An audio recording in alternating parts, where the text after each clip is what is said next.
오늘 성경 본 말씀은 요한복음 17장 20절에서 26절까지 교독으로 읽겠습니다. 20절부터입니다. 내가 비옵는 것은 이 사람들만 위함이 아니요 또 그들의 말로 말미암아 나를 믿는 사람들도 위함이니 아버지여 아버지께서 내 안에 내가 아버지 안에 있는 것 같이 그들도 다 하나가 되어 우리 안에 있게 하사 세상으로 아버지께서 나를 보내신 것을 믿게 하옵소서. 내게 주신 영광을 내가 그들에게 주었사오니 이는 우리가 하나 된 것 같이 그들도 하나 되게 하려 함이니이다. 곧 내가 그들 안에 있고 아버지께서 내 안에 계시고 그들로 온전함을 이루어 하나가 되게 하려 함은 아버지께서 나를 보내신 것과 또 나를 사랑하신 같이 그들도 사랑하신 것을 세상으로 알게 하려 함이로소이다. 아버지여 내게 주신 자도 나 있는 곳에 나와 함께 있어 아버지께서 창세전부터 나를 사랑하심으로 내게 주신 나의 영광을 그들로 보게 하시기를 원하옵나이다. 의로우신 아버지여 세상의 아버지를 알지 못하여도 나는 아버지를 알았사오고 그들도 아버지께서 나를 보내신 줄 알았사옵나이다. 내가 아버지 합독을 했습니다. 내가 아버지의 이름을 그들에게 알게 하였고 또 알게 하더니 이는 나를 사랑하신 사랑이 그들 안에 있고 나도 그들 안에 있게 하려 함이니이다. 아멘. 오늘의 말씀 성경 말씀은 하나님의 아들의 중보기도라는 본문 내용으로 말씀을 보도록 하겠습니다. 첫 번째로 항상 제가 주일 예배 때 제게 드리는 순서가 하나님의 성품에 대하여입니다. 하나님의 성품은 오늘 본문에서의 하나님의 성품을 보자면 사랑의 하나님이시고 연합의 하나님으로 표현되고 있습니다. 말씀을 요한복음 17장은 예수님의 대제사장적 기도입니다. 그 중에 20절에서 26절은 예수님께서 십자가를 지시기 전 미래의 제자들 곧 오늘날에 우리를 위해 간절히 기도하신 장면이기도 합니다. 제자들 이름도 모르는데 기도하셨다니 정말 감동적이지 않습니까? 이름도 얼굴도 모르는 누군가를 위해 기도하는 사람, 그것도 목숨을 걸고 기도하는 분이 바로 예수님이십니다. 이것이 바로 하나님의 사랑의 깊이입니다. 본문에서는 예수님은 하나님 아버지와 자신이 하나인 것처럼 제자들도 하나 되기를 기도하십니다. 이 하나됨은 어떤 조직적 연합이 아니라 본질적 사랑의 연합입니다. 즉 삼위일체 하나님께서 서로를 사랑하시듯 우리도 그 사랑 안에서 서로를 품고 하나가 되기를 원하시는 것이죠. 사랑은 단순한 감정이 아니라 십자가에서 자기 자신을 내어주는 희생입니다. 성경 속 믿으시니까 성경 속 예하로 믿으시면 아멘 하시기 바랍니다. 사도 요한은 요한 1서에서 하나님은 사랑이시라고 전가합니다. 요한 1서 4장 8절 말씀에 예수님이 사랑의 하나님이라면 우리에게 주어진 명령은 사랑하라입니다. 베드로는 거칠고 충동적인 사람이었지만 예수님의 사랑을 경험한 후 초대교회의 중심 인물이 되었죠. 사랑은 사람을 변화시키는 힘입니다. 우리는 가끔 저 사람은 도저히 못 참겠어요 라고 말합니다. 그럴 때 예수님은 묻습니다. 내가 너도 참았는데 하나님은 사랑은 죄인을 감싸는 사랑입니다. 그 사랑으로 우리는 용서하고 섬기고 하나 되는 공동체를 이룹니다. 천국은 이런 사랑의 공동체입니다. 예수님의 기도에서 보이는 하나님의 성품은 바로 연합과 사랑입니다. 이 땅에서 교회가 그 사랑과 연합을 보여줄 때 세상은 하나님을 보게 되는 것이죠. 두 번째로는 사람의 본질입니다. 항상 제가 말씀 전할 때 사람의 본질에 대하여 말씀을 드리고 있습니다. 분열과 자존심입니다. 그러나 회복의 가능성입니다. 예수님이 우리를 위해 하나 되게 하소서라고 기도하셨다는 사실은 우리가 기본적으로 하나 되기 어려운 존재라는 것을 뜻합니다. 왜 그럴까요? 바로 인간의 본질이 자기 중심적이기 때문입니다. 창세기 11장의 바벨탑 사건을 기억하시나요? 사람들이 흩어지지 말자고 하면서 자신의 이름을 내고 탑을 쌓습니다.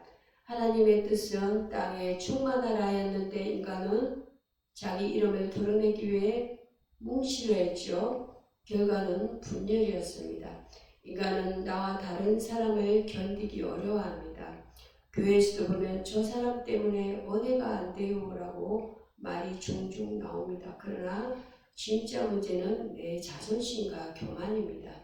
누군가 나를 무시한 것처럼 느껴질 때 우리는 분노하고 벽을 쌓고 관계를 끊어버립니다. 예수님의 기도는 이런 우리의 연약함을 아셨기 때문에 나온 간구입니다. 예수님이 우리의 본질적 연약함, 즉 죄성을 아시고 그 죄의 결과인 분열과 미움을 치유하시기 위해 십자가로 나아가셨습니다. 십자가는 인간의 교만을 꺾고 겸손으로 초대합니다. 예수님의 중보기도는 단순한 도덕적 훈계가 아니라 십자가를 통해 가능케 된 하나님을 선포하는 구속사적 선언입니다. 현대 예화로 한 청년이 SNS에서 누군가에게 상처받고 절교 선언을 했습니다. 그러나 수련회에서 예수님의 십자가를 깊이 묵상한 후 자신이 얼마나 자존심에 사로잡혀 있었는지를 깨닫고 먼저 손을 내밀었습니다.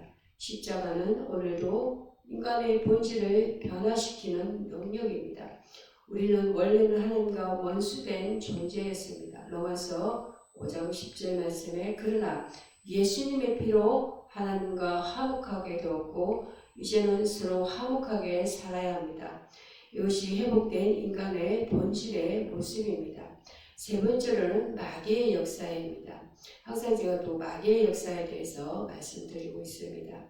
분열을 씨를 뿌리는 자입니다. 요한복음 17장에서는 본문에는 마귀가 직접 언급되지 않지만 앞전에도 말씀 중에 시편에서도 마찬가지였습니다. 그 배경에는 영적 전쟁이 있습니다. 마귀는 처음부터 하나님과 사람 사이를 이간질하는 자였습니다. 에덴 동산에서 하와에게 정말 하나님이 그렇게 말씀하셨냐고 묻던 그 간교한 음성은 지금도 교회 안에서 정말 저 사람이 너를 사랑하긴 한다는 속삭임으로 남아있습니다. 요한복음 13장에서 가룟 유다는 마귀의 게임을 받고 예수님을 팔았습니다. 그 직전 예수님은 제자들의 발을 씻기시며 섬김의 본을 보이셨죠. 그 사랑의 현장에도 마귀는 숨어 있었습니다.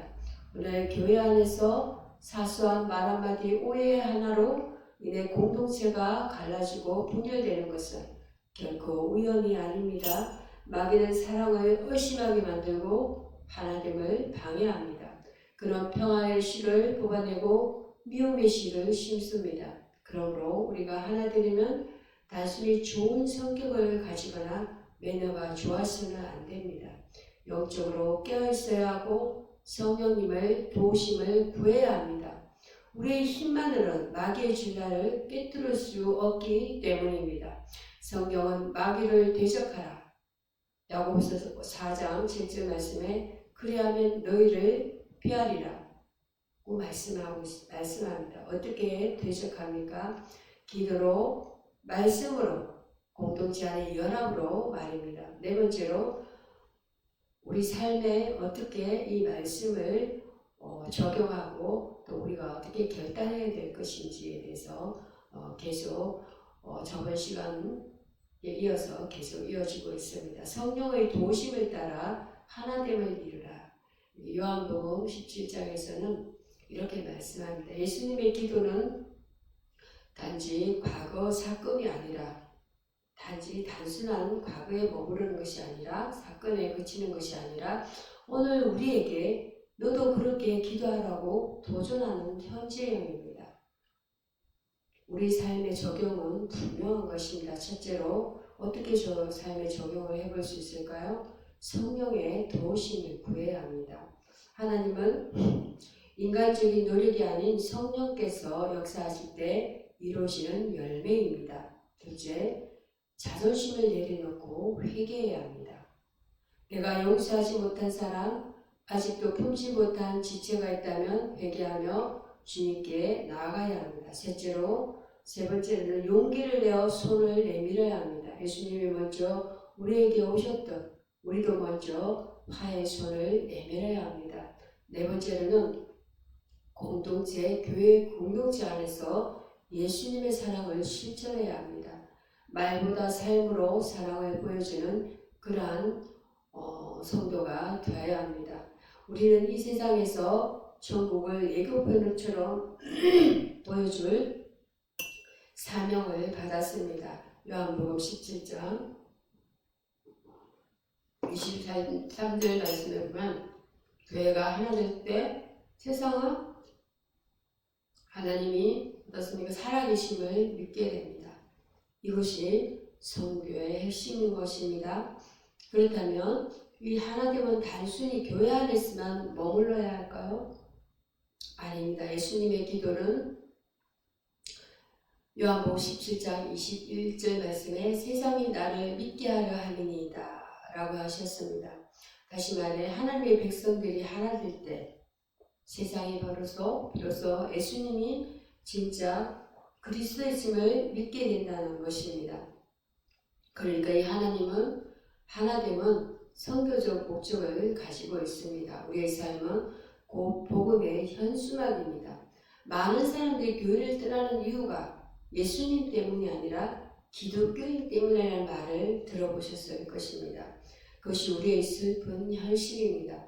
교회 안에서 다투고 헐뜯고 용서하지 못하는 모습을 보면서 사람들이 교회를 저기 가면 더 상처받는다고 말합니다. 예수님은 그런 현실을 아시고도 제자들이 하나 되기를 간절히 기도하셨습니다. 왜일까요? 복음은 말이 아니라 삶으로 적용되기 때문입니다. 누군가가 예수님을 보기 전에 먼저 우리를 봅니다. 그들이 우리를 통해 예수님을 볼 수 있어야 하는 것입니다. 예를 하나 들어볼까요? 어느 교회에 심한 다툼이 있었습니다.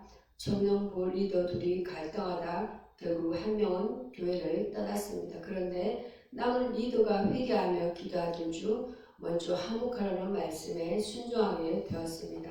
그는 그 형제를 찾아가 무릎을 꿇고 사과했고 두 사람은 눈물로 화해했습니다. 그 장면을 본 주변의 청년들이 이게 진짜 교회다라고 말하며 돌아왔고 청년부는 더 큰 부흥을 경험했습니다.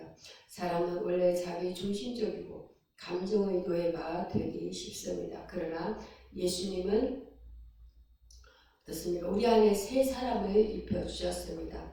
그리스도의 사랑을 받은 사람은 옛 자아를 벗어버리고 예수님의 마음으로 살아갈 수 있습니다. 바로 이것이 성령의 역사입니다. 예수님은 본문에서 내가 아버지께 구한 것은 무엇입니까? 그들만을 위한 것이 아니라 요한복음 17장 20절에 그들의 말을 듣고 나를 믿는 사람들을 위한 것입니다. 라고 하셨습니다. 우리는 그 말씀 안에 포함된 존재입니다. 2000년 전에 기도 속에 우리가 있었던 것입니다. 이것이 얼마나 감격스러운 사실입니까? 예수님은 우리를 포기하지 않으셨습니다. 십자가 앞에서도 아버지여 저들을 용서하소서라고 중보하셨고 지금도 하느님 보좌 우편에서 우리를 위해 로마서 8장 34절에 간구하고 계십니다. 그 기도가 있는 한 우리는 결코 외롭지 않습니다. 또한 예수님은 내가 아버지 안에 있고 요한복음 17장 21절에 아버지가 내 안에 있는 것처럼 그들도 우리 안에 있게 하소서라고 기도하셨습니다. 이것은 단순한 관계가 아니라 연합입니다. 우리는 이제 예수님과 운명을 함께하는 자들입니다. 그분이 영광 받으실 때 우리도 영광 받게 될 것이며 그분이 고난 당하실 때 우리도 그 길을 함께 걷게 됩니다. 천국은 어떤 곳일까요? 거기에는 죄가 없고 미움이 없고 분열이 없습니다. 오직 하나님과의 완전한 교제 그리고 성도들과의 완전한 사랑이 있습니다. 그 천국의 삶을 지금 이 땅에서 훈련하는 것이 바로 교회 공동체입니다. 그러니 교회는 천국의 여행 연습장입니다. 지옥은 어떤 곳일까요? 반면에 하나님과 단절되고 서로를 향해 이를 가는 곳입니다. 마태복음 25장에 양과 염소의 심판이 나오죠. 예수님은 내 형제 중에 지극히 작은 자 하나에게 아니한 것이 마태복음 25장 4절 말씀에 보면 곧 내게 하지 아니한 것이라 라고 말씀하십니다. 사람을 외면하고 사랑하지 않고 미워하고 교만에 빠진 삶은 결국 지옥의 문을 향해 가는 것입니다. 재림의 날 주님께서 우리를 향해 잘했다, 착하고 충성된 종아라고 말씀하시기를 원하신다면 지금 우리의 삶은 예수님의 기도에 응답하는 삶이어야 합니다. 그것은 사랑하고 하나 되고 용서하며 성령 안에서 살아가는 삶입니다. 성령님은 하나님의 뜻을 우리 마음에